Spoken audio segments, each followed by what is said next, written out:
brenda martesa lejon marrëdhëniet intime orale mes dy bashkëshortëve, sipas fesë islame, sepse unë i kam thënë bashkëshortit që jo.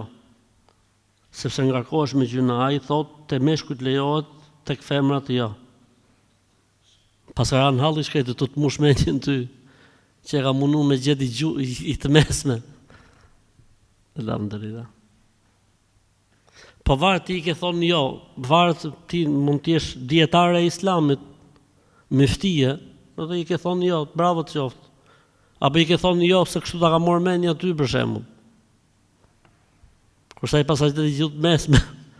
Ai thotë për meshkuj thotë lejohet, për femrat e po si funksionon për shembull.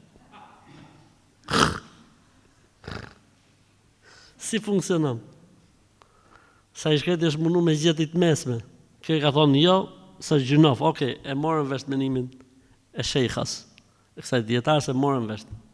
Kurse ky ka thonë gjë, thotë, jo, thotë, nuk është kështu, thotë ky. Kur te meshkujt lejohet, te femrat jo.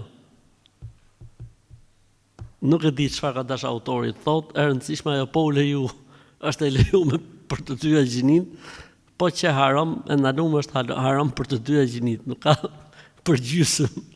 Nuk ndahet ky muhabet për gjysmë. Allahu di më së miri, e rëndësishme. Mendimi më i saktë është që lejohet, nuk ka asnjë problemi fetarisht, pasi nuk ka asnjë lloj argumenti që e ndalon këtë gjë.